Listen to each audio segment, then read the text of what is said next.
Our next speaker is Katherine Cramer, who you probably heard about her book, The Politics of Resentment.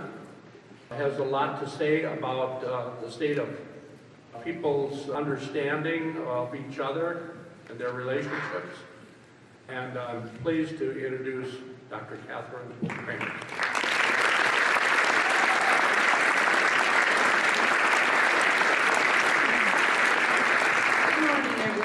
It is really an honor to be here, and I'm feeling bad that my back is towards some of you, so I'm going to try and take this out so I can see you. Okay, so I'm feeling very proud to be a Wisconsinite this morning. It's really great to be here. The title of my book and the topic of what I have to share with you all, I know is pretty depressing, but I'm going to try to be uplifting as possible.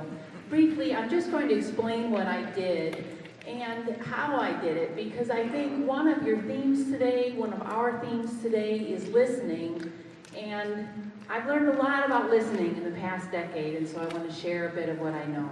So about a decade ago, back in 2007, I had just earned tenure at UW-Madison, and while I was sprinting for tenure, I was trying to design a study that got me out and about around this state that I love, that helped me understand how people interpret politics. I wasn't looking for a rural versus urban divide. Honestly, I grew up in just north of the Milwaukee metro area in Grafton, which is now part of the metro area. Spent most of my life in the state, but was not aware of the resentment that I was about to hear. But I sampled communities from across the state, knowing that in each of these places I was going to try to find a group of regulars to just invite myself into, because I found over time that the best way to learn about how people interpret politics is to sit down with them and listen to them talk to the people in their lives in the places that they normally hang out in. Not to call them in for an interview with me, a researcher on a college campus, but to go where they are in the course of their everyday lives. And so I sampled these communities from across the state with the help of local newspaper editors or extension agents. I said, where in such and such Wisconsin do people go on a regular basis where they just hang out with one another? And they pointed me to gas stations and diners and McDonald's and churches and such.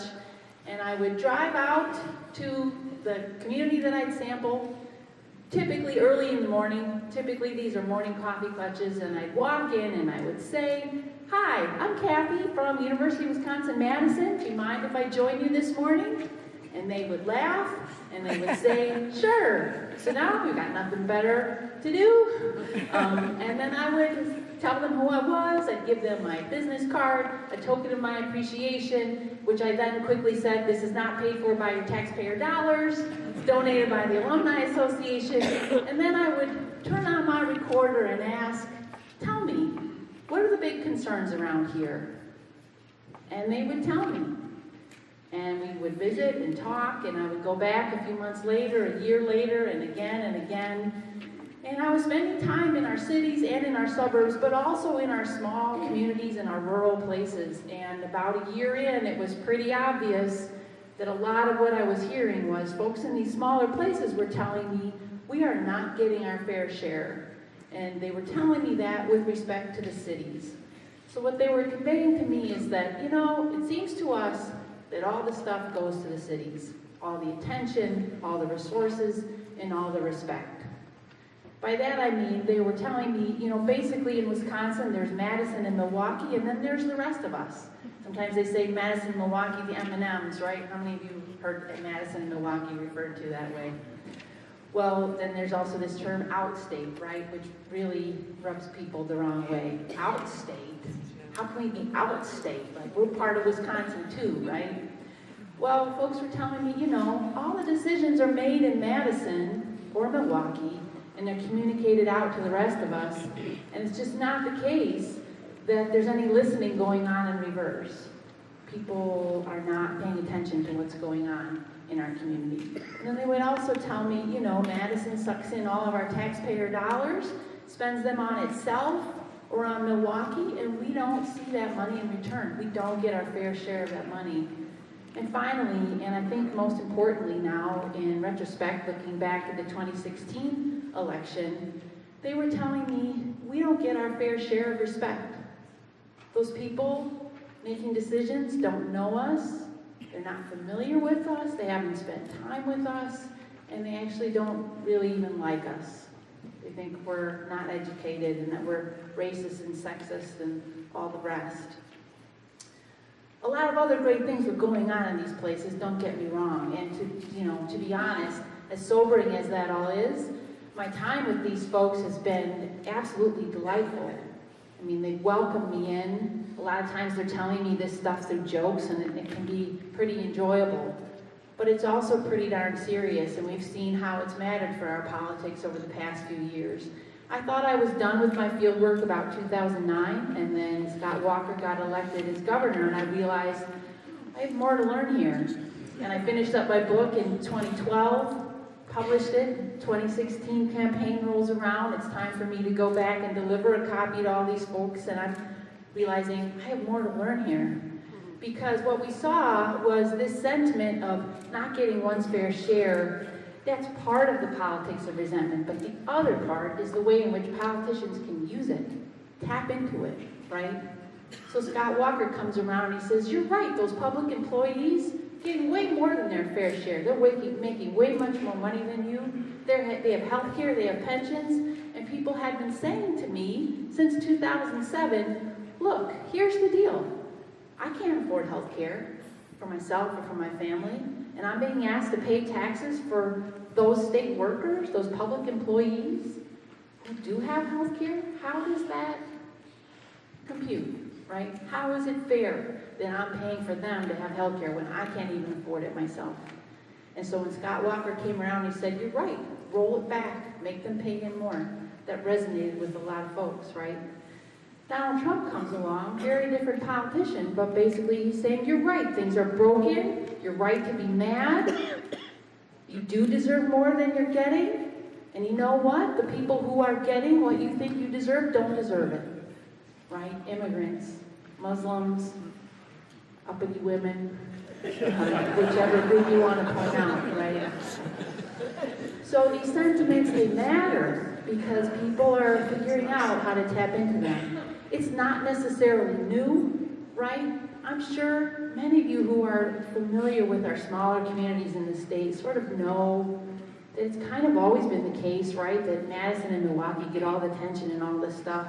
But something's different now. Whether it's people figured out how to tap into it, or it's the confluence of all these different things going on, globalization, change in our economy, technology, what have you. But it's a sentiment that really matters a lot. Okay, so here's my more uplifting part, and that's about the listening. Because a lot of times people approach me these days and say, how did you do that? That must have been so difficult to go and listen to these folks and have these conversations with these folks. And really the most difficult part was just getting out of my car and getting into the gas station, like taking the big deep breath. But as soon as I said, hi, I'm Kathy, I'm here to listen to you, it was easy. Because it's not very common that any of us get asked, what do you think? What are you concerned about? And then just have someone sit there and listen, as opposed to, okay, well, here's what I have to tell you, here's what I'm selling you, right? People so appreciated the fact that I was there to just spend time with them and to listen to their concerns. And here's some examples.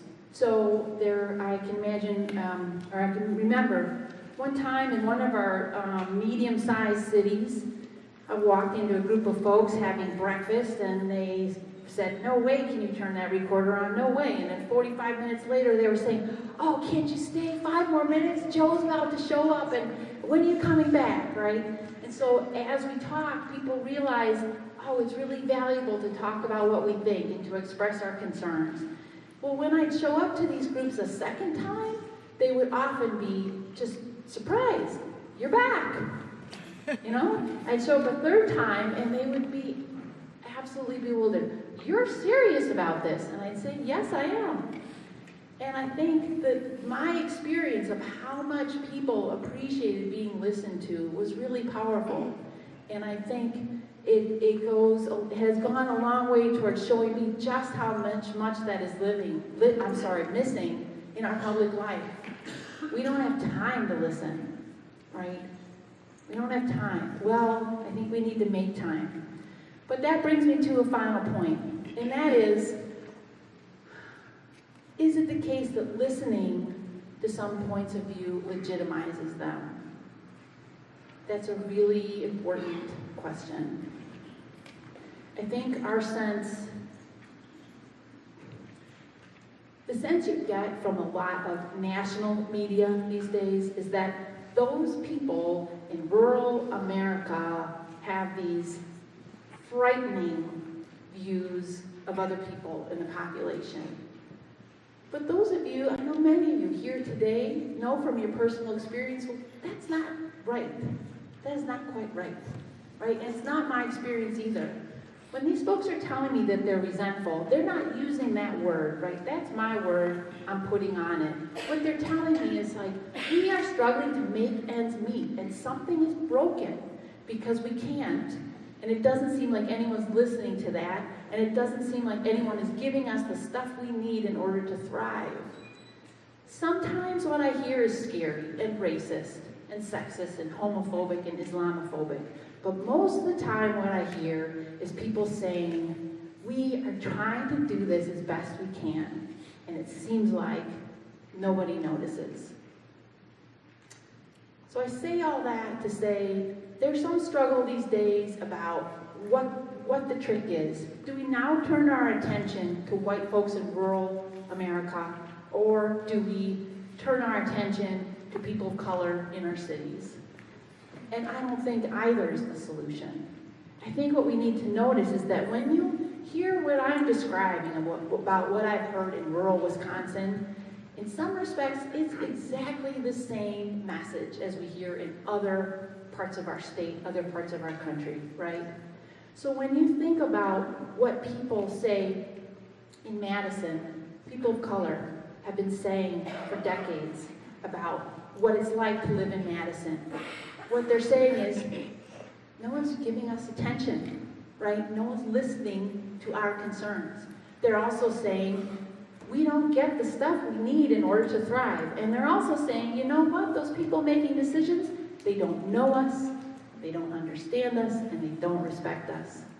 So I think the thing to notice is there's something fundamentally broken, right? It's not about rural America. It's not about our cities. It's about all of us.